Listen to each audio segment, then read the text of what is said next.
जो लोग मेरे इस चैनल पर नए हैं या फिर मेरा ये वीडियो किसी और सोशल मीडिया प्लेटफॉर्म पर देख रहे हैं, वो मेरा YouTube channel political Tamasha with doctor Arshi को सब्सक्राइब करके वहां पे लगी बेल आइकॉन को जरूर दबा दें, ताकि आपको हमारे आने वाले और रीसेंट हर वीडियो की अपडेट्स टाइम पर मिलती रहे।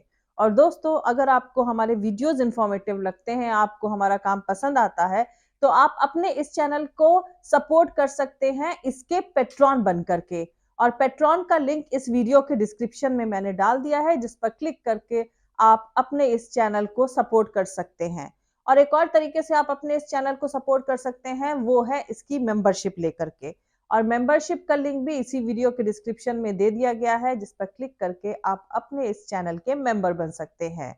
तो चलिए आज के सियासी तमाशे के सफर को शुरू करते हैं।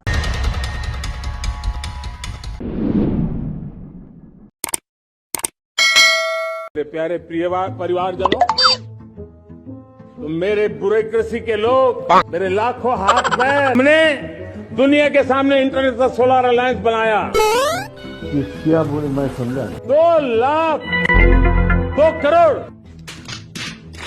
2 करोड़ लखपति दीदी का लक्ष्य लेकर के दूसरा कहा था भारत श्रेष्ठता की तरफ बढ़ दे।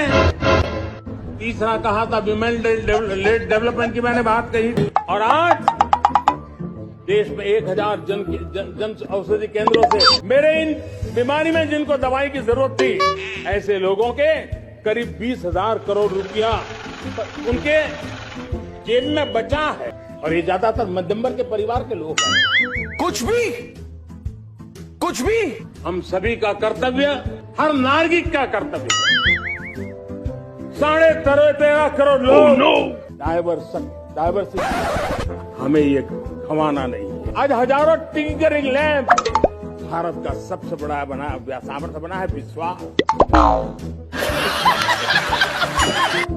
जन में हमारा विश्वास, और ये विश्वास की नई बुलंदियां कि जिस प्रकार से द्वितीय महायुद्ध के बाद, द्वितीय विश्व युद्ध के बाद दुनिया ने एक नया वर्ल्ड ऑर्डर, जियो पॉलिटिकल इक्वेशन की सारे संघर्ष न करना पड़े। हमने आजादी के काल अमृत महोत्सव में 75,000 अमृत सरोवर बनाने का संकल्प किया। विशेष मेहमान, ये जो पहले गांव है, सीमावर्ती गांव है, उसके 600 प्रधान आज इस लाल किले की प्राचीर के इस महत्वपूर्ण कार्यक्रम का हिस्सा बनने के लिए आए।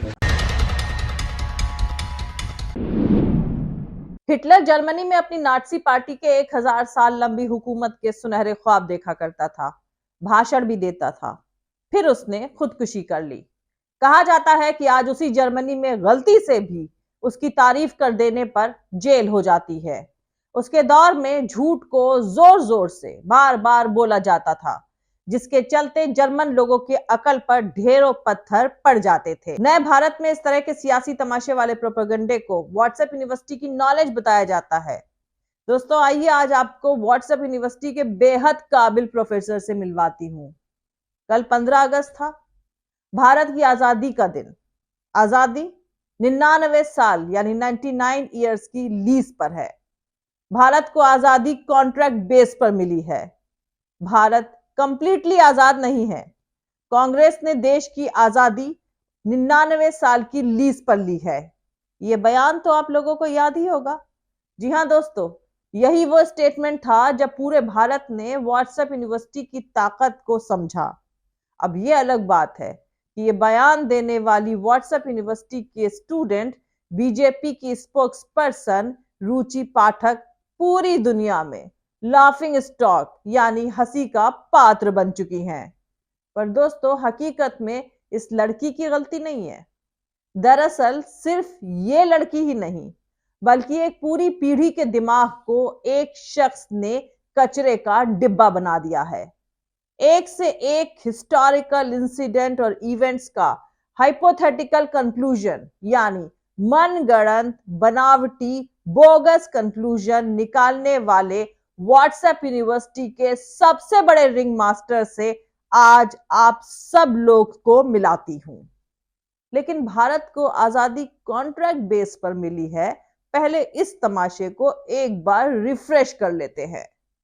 दरअसल झांसी में लल्लन टॉप चैनल के एक प्रोग्राम के दौरान बीजेपी की लोकल स्पोक्सपर्सन रुचि पाठक डिबेट करने पहुंची थी। वहां पर प्राइवेटाइजेशन को लेकर कांग्रेस के स्पोक्सपर्सन गौरव जैन मोदी सरकार को घेर रहे थे। इस पर जवाब में बीजेपी की तरफ से अपना साइड रख रही रुचि पाठक ने कहा कि भारत को आजादी कॉन्ट्रैक्ट बेस पर मिली है। कांग्रेस ने देश की आजादी 99 साल की लीज पर ली है। भारत कंप्लीटली आजाद अभी तक नहीं हुआ है। यह वीडियो वायरल हो गया और सोशल मीडिया पर उनके बयान पर कई तरह के रिएक्शन आने लगे। तमाम लोग बीजेपी की रुचि पाठक को व्हाट्सएप यूनिवर्सिटी का टॉपर बताने लगे, लेकिन मुल्क के तमाम इंटेलेक्चुअल्स ये नहीं खोज पाए कि उनके इस बयान का सोर्स क्या था, जबकि इसे खोजना बेहद आसान था। खुद रुचि पाठक का कहना है कि उन्हें यह इंफॉर्मेशन मीडिया के जरिए मिली है। उन्होंने इंटरनेट पर मौजूद कुछ आर्टिकल्स और राजीव दीक्षित नाम के एक शख्स के बयानों का जिक्र भी किया। दरअसल दोस्तों, राजीव दीक्षित नाम के इस शख्स ने हजारों लाखों लोगों के दिमाग को कचरे के ढेर में तब्दील कर दिया है। इस शख्स का नाम कोई खुलकर नहीं लेता है, लेकिन अब आप लोग इसे जान लें। दोस्तों, राजीव दीक्षित की पैदाइश भारत के उत्तर प्रदेश के अलीगढ़ जिले के नाह गांव में 30 नवंबर 1967 को हुई थी। वो स्वतंत्रता सेनानियों के परिवार से थे। उनके बारे में बताया जाता है कि वो एक साइंटिस्ट थे। उन्होंने एपीजे अब्दुल कलाम के साथ भी काम किया है। साथ ही वो फ्रांस के टेलीकम्युनिकेशन सेक्टर में भी साइंटिस्ट के तौर पर काम कर चुके हैं। ये कितना सच है, कितना झूठ, इसका कोई सबूत मौजूद नहीं है, लेकिन इंटरनेट पर यही जानकारी उनके बारे में मौजूद है। इंटरनेट पर ही राजीव दीक्षित के सैकड़ों भाषण वीडियो ऑडियोज के फॉर्म में बहुत सारी वेबसाइट्स पर मौजूद हैं, और यही भाषण उस इंफॉर्मेशन का सोर्स है जो बीजेपी की रुचि पाठक ही नहीं बल्कि उनके जैसे लाखों लोगों के दिमाग में दाखिल हो चुका है। सबसे पहले इसी भाषण की बात कर लेते हैं जो रुचि पाठक ने सुना और उसे लल्लन टॉप के मंच पर दोहरा दिया। तो दोस्तों, राजीव दीक्षित इस भाषण में कहते हैं कि 14 अगस्त 1947 की रात को आजादी नहीं आई, बल्कि ट्रांसफर ऑफ पावर का एग्रीमेंट हुआ था। सत्ता के ट्रांसफर की ट्रीटी यानी भारत की आजादी का एग्रीमेंट। यह इतना खतरनाक एग्रीमेंट है कि अगर आप अंग्रेजों की तरफ से सन 1615 से लेकर 1857 तक करे गए सभी 565 एग्रीमेंट्स या कहें साजिश को जोड़ देंगे तो उससे भी ज्यादा खतरनाक ट्रीटी है ये। 14 अगस्त 1947 की रात को जो कुछ हुआ वो आजादी नहीं आई बल्कि ट्रांसफर ऑफ पावर का एग्रीमेंट हुआ था पंडित नेहरू और लॉर्ड माउंटबेटन के बीच में। ट्रांसफर ऑफ पावर और इंडिपेंडेंस ये दो अलग अलग चीजें हैं। आजादी और सत्ता का ट्रांसफर ये दो अलग चीजें हैं। और सत्ता का ट्रांसफर कैसे होता है? आप देखते होंगे कि एक पार्टी की सरकार है, वो चुनाव में हार जाए तो दूसरी पार्टी की सरकार आती है, तो दूसरी पार्टी का प्रधानमंत्री जब ओथ लेता है यानी शपथ ग्रहण करता है तो वो शपथ ग्रहण करने के फौरन बाद एक रजिस्टर पर साइन करता है। आप लोगों में से बहुतों ने देखा होगा तो जिस रजिस्टर पर आने वाला प्रधानमंत्री साइन करता है यानी सिग्नेचर करता है उसी रजिस्टर को ट्रांसफर ऑफ पावर की बुक कहते हैं और उस पर दस्तखत के बाद पुराना वाला प्रधानमंत्री नए प्रधानमंत्री को सत्ता सौंप देता है और पुराना प्रधानमंत्री निकलकर बाहर चला जाता है। यही नाटक हुआ था 14 अगस्त 1947 की रात को 12 बजे। लॉर्ड माउंटबेटन ने अपनी सत्ता पंडित जवाहरलाल नेहरू के हाथ में सौंप दी थी और हमने कह दिया कि डेमोक्रेसी यानी स्वराज आ गया है। कैसा स्वराज और काहे का स्वराज? अंग्रेजों के लिए डेमोक्रेसी का मतलब क्या था और हमारे लिए स्वराज का मतलब क्या था, ये भी समझ लीजिए। अंग्रेज कहते थे कि हमने स्वराज दिया, माने अंग्रेजों ने अपना राज तुमको सौंपा है ताकि तुम लोग कुछ दिन इसे चला लो, जब जरूरत पड़ेगी तो हम दोबारा आ जाएंगे। हमें 99 साल की लीज पर आजादी मिली है दोस्तों, सबसे अहम बात यह है कि इस वीडियो को लाखों लाइक्स मिले हैं और सैकड़ों वेबसाइट पर इसे कोट तक किया गया है। एक ब्लॉग वेबसाइट अरविंद सिसोदिया ने भी राजीव दीक्षित के इस भाषण को शेयर किया। लेकिन ऐसी एक या दो स्पीचेस नहीं है, बल्कि ऐसी सैकड़ों की तादाद में स्पीचेस मौजूद हैं। ऐसे ही एक भाषण में राजीव दीक्षित दावा करते हैं कि रेडियो एक्टिव एलिमेंट का एक बड़ा भंडार भारतीय समंदर के सेतु पुल के नीचे मौजूद है, जिसकी इतनी ज्यादा क्वांटिटी मौजूद है कि 150 सालों तक इन रेडियो एक्टिव एलिमेंट्स का इस्तेमाल बिजली और न्यूक्लियर हथियार बनाने के लिए किया जा सकता है। और भारत की मनमोहन सरकार उस पुल को तोड़ने की कोशिश कर रही है, जो 7 लाख साल पुराना है।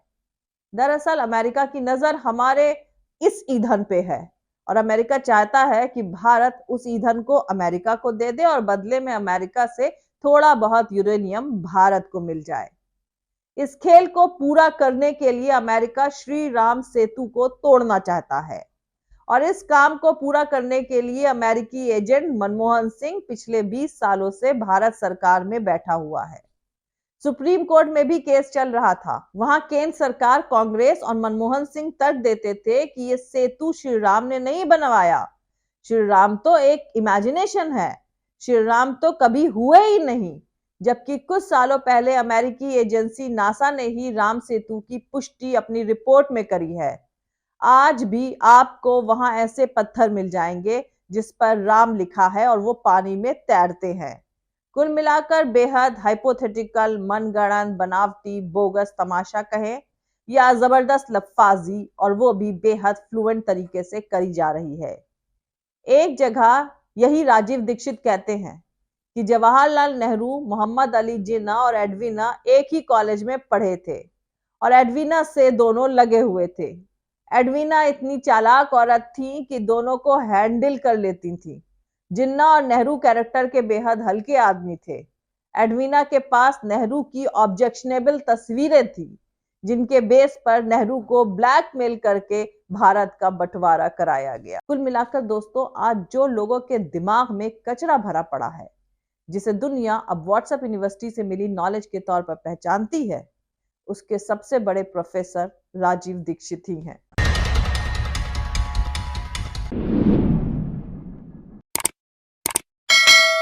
मिलते हैं अगले वीडियो में किसी दूसरे नए सियासी तमाशे के साथ। जय हिंद, सत्यमेव जयते, अल्लाह हाफिज। दोस्तों, हमारा पूरा वीडियो और दूसरे और वीडियोस देखने के लिए हमारा YouTube channel political Tamasha with doctor Arshi को सब्सक्राइब करके वहां पे लगी बेल आइकॉन को जरूर दबा दें, ताकि आपको हमारे आने वाले हर वीडियो की टाइमली अपडेट्स मिलती रहे।